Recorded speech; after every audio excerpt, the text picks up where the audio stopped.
నమస్తే. Welcome to Anudeep channel. చంపడం, చనిపోవడం ఈ 2 కూడా మనము ఆత్మకి ఆరోపిస్తున్నాం కాబట్టి, శరీరం మరణిస్తే మనం గూడా మరణిస్తున్నామనే అజ్ఞానంలో పడున్నాం. ఆత్మ అనేది చంపదు, అలాగే చావదు అని మనం తెలుసుకున్నాం. ఇప్పుడు రూపం, స్వరూపం అనే 2 పదాలు మనం తెలుసుకుందాం. రూపమేంటి? స్వరూపమేంటి? మీకు ఒక చిన్న ఎగ్జాంపుల్ ద్వారా మీకు తెలియజేస్తా. ఇప్పుడు ఒక చెక్క ఉంది. ఆ చెక్కతో నేను ఒక కుర్చీని తయారు చేస్తా. కుర్చీ. బాగా గమనించండి. కుర్చీ అంతా వ్యాపించింది ఏంటిది? చెక్క. చెక్కనంతా వ్యాపించింది ఏంటిది? కుర్చీ. ఇప్పుడు ఆ చెక్క ఏదైతే ఉందో అది అసలైన రూపం. అదే స్వరూపం. ఆ చెక్క అనేదే స్వరూపం అయితే, రూపం అనేది కుర్చీ. రూపం అనేది కుర్చీ అయితే, ఆ కుర్చీ యొక్క స్వరూపం ఏంటి? నిజమైన స్వరూపం ఏంటి? చెక్క. అంటే ఇప్పుడు దీన్ని బట్టి మనకు అర్థమైంది ఏంటి? రూపంలో ప్రతి ఒక్క అణువు కూడా స్వరూపమే వ్యాపించి ఉంది. అవునా కదా? కుర్చీ అనే రూపంలో స్వరూపమైన చెక్క సమస్తము వ్యాపించిపోయిందా లేదా?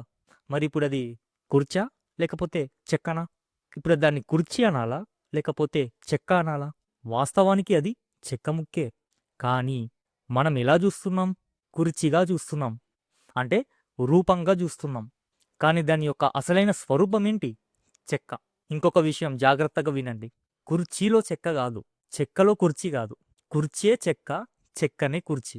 అంటే రూపమే స్వరూపం, స్వరూపమే రూపం. మరి రూపమని స్వరూపమని రెండుగా ఎందుకు మాట్లాడుతున్నాం? ఎందుకంటే నువ్వు దానికి ఒక రూపం ఇచ్చావు కాబట్టి నువ్వు రూపంగా చూస్తున్నావు. కానీ నువ్వు ఆ రూపాన్ని వదిలేసి దాని యొక్క అసలైన స్వరూపాన్ని పట్టుకున్నావు అనుకో, నీకేమర్థమవుతుంది? అది చెక్కే అని అర్థమవుతుంది. ఇప్పుడు రాబోయే మంత్రంలో కూడా అదే చెప్తున్నాడు. ఏమని? అశరీరం శరీరేషు అంటున్నాడు. అంటే అశరీరం అనేది స్వరూపం, శరీరం అనేది రూపం. అశరీరం అంటే ఏంటి? రూపం లేకుండా ఉండడం. ఆ రూపం లేకుండా ఉండే పదార్థం ఏముంది? ఆత్మస్వరూపం మాత్రమే. అశరీరం అంటే దాని యొక్క స్వరూపం. అంటే దానికి నామాలు, రూపాలు, అసలు ఆకారమే ఉండదు. అది అశరీరం అని. అదే దాని స్వరూపం. ఆత్మ యొక్క స్వరూపం ఏంటి? అశరీరం. ఈ అశరీరం ఏమైంది? అన్ని శరీరాల్లో వ్యాపించి ఉంది అంటున్నాడు. కేవలం మనిషి రూపం మాత్రమే కాదు, జంతువులు, కేవలం మనుషులు జంతువులు మాత్రమే కాదు, సమస్త ప్రపంచం, విశ్వం, నువ్వు ఏదైనా తీసుకో, సూర్యుడు, చంద్రుడు, నక్షత్రాలు, గోళాలు ఏవైనా తీసుకో, ఇవన్నీ రూపాలు. అర్థమైందా? నా శరీరం ఒక రూపం, పక్కనోడి శరీరం ఒక రూపం, పైన నక్షత్రాలు ఒక రూపం, సూర్యుడు ఒక రూపం, చంద్రుడు ఒక రూపం. కానీ ఇన్ని రూపాల్లో వ్యాపించి ఉన్నది ఏంటిది? అశరీరమైనటువంటి అసలైన స్వరూపం. అదే ఆత్మ చైతన్యం. పట్టుకున్నారా? చెక్క అనేది స్వరూపం, అలాగే ఇక్కడ ఆత్మ అనేది స్వరూపం. ఇప్పుడు ఆ చెక్క ఏమైంది? కుర్చీనంతా వ్యాపించింది. ఆ కుర్చీ అంటే ఏదో కాదు, నీ శరీరం, నా శరీరం, పక్కనోడి శరీరం, సమస్త ప్రపంచము కూడా రూపం. కానీ ఇంకా లోతుగా ఆలోచిస్తే, ఇంకా మనం లోతుగా మననం చేస్తే అర్థమయ్యేది ఏంటి? కుర్చీలో చెక్క కాదు, కుర్చీ బయట చెక్క కాదు, చెక్కే కుర్చీ, కుర్చీయే చెక్క. ఆత్మలో ప్రపంచం కాదు, ఆత్మ బయట ప్రపంచం కాదు, ఆత్మే ప్రపంచంగా కనిపిస్తుంది. మనం ఇది దక్షిణామూర్తి స్తోత్రంలో తెలుసుకున్నామా లేదా? విత్తనమే కొమ్మగా కనిపిస్తుంది అని. అలాగే ఈశావాస్యంలో కూడా మనం తెలుసుకున్నామా లేదా? తదేజతి తన్నైజతి తద్దూరే తద్వంతికే. అది దగ్గర ఉంటుంది, దూరము ఉంటుంది, సర్వవ్యాపకం అది. ఇప్పుడు మీరు గమనించాల్సింది ఏంటంటే, అశరీరమైనటువంటి ఆత్మచైతన్యం ఏదైతే ఉందో అది శరీరంలో వ్యాపించి ఉంది అని చెప్పడం కాదు. అందరూ బోల్తాపడేది ఇక్కడే. అందరు ఏమంటారంటే శరీరంలో ఆత్మచైతన్యం ఉంది అని అంటారు. కానీ అది కాదు. ఇక్కడ ఏమంటున్నారు? అశరీరమైనటువంటి ఆత్మచైతన్యం ఏదైతే ఉందో అది అన్ని శరీరాల్లోనూ వ్యాపించి ఉంది అంటున్నాడు. అంటే దాని అర్థం ఆత్మీయ శరీరాలు, ఆత్మీయ రూపం, రూపమే స్వరూపం, స్వరూపమే రూపం, రూపమే స్వరూపం. ఆత్మ అనేది స్వరూపం. ఆ స్వరూపం ఏమైంది? అన్ని రూపాలను వ్యాపించింది. అంటే దాని అర్థం అదే ఇది అని. కానీ మనం ఏం చేస్తున్నాం? అజ్ఞానంలో ఆ కుర్చీనే చూస్తున్నాం. అంటే ఆ నామరూపాత్మకమైన కుర్చీనే చూస్తున్నాం. కానీ ఎంతసేపటికి ఆ కుర్చీకి కారణమైన చెక్కని మనం చూస్తున్నామా? నువ్వు చెక్క దృష్టితో చూడరా బాబు. నువ్వు ఎప్పుడైతే చెక్క దృష్టితో చూసావో ఇందాక నీకు కుర్చీ కనిపించదు. అది కుర్చీ కనిపించినా అది చెక్క ముక్కే కదా అని అంటావు. అదేవిధంగా ఈ సమస్త ప్రపంచంలో కనిపించేటటువంటి అన్ని శరీరాలు, అన్ని వస్తువులు, సమస్త ప్రపంచం ఏదైతే ఉందో ఇదంతా కూడా నామరూపాలే. కానీ ఈ నామరూపాలకి కారణం ఏంటి?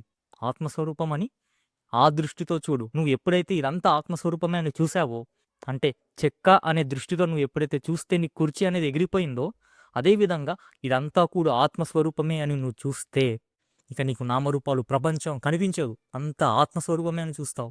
ఇది కదండి అద్వైతం అంటే.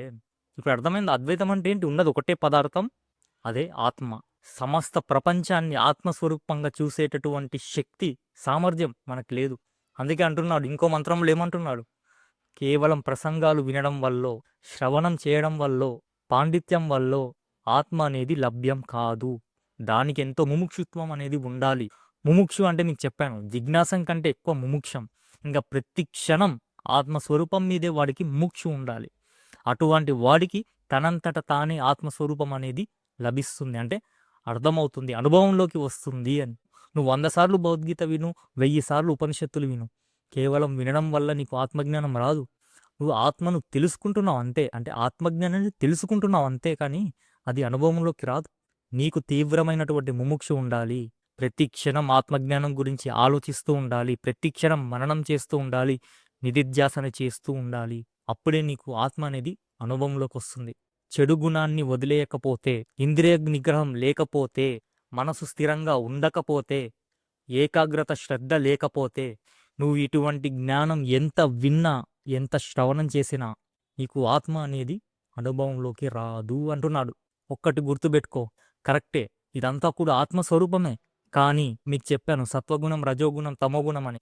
మనం రజోగుణాన్ని, తమోగుణాన్ని అణిచివేసి సత్వగుణాన్ని పెంపొందించుకోవాలి. ఆ తరువాత కర్మాచరణ చేయాలి. ఆ కర్మాచరణ కూడా ఎలా చేయాలి? చిత్తశుద్ధి కోసం మాత్రమే చేయాలి, కానీ ఏదో నాకు పుణ్యం కావాలి, ఏదో నాకు ఆ పలానా రావాలి అని కాదు. అలా కర్మాచరణ చేస్తూ, చిత్తశుద్ధి కోసం మాత్రమే చేస్తూ, అలా చిత్తశుద్ధి, శ్రద్ధ, ఏకాగ్రత పొందిన తరువాత నువ్వు ఆత్మజ్ఞానాన్ని శ్రవణం చేస్తూ, మననం చేస్తూ, నిధిధ్యాసన చేస్తే గాని నీకు అనుభవంలోకి రాదు. అందరూ నా ఛానల్ని సబ్స్క్రైబ్ చేయండి, లైక్ చేయండి, షేర్ చేయండి. మిగతా విషయాలు మనం రానున్న వీడియోలో తెలుసుకుందాం.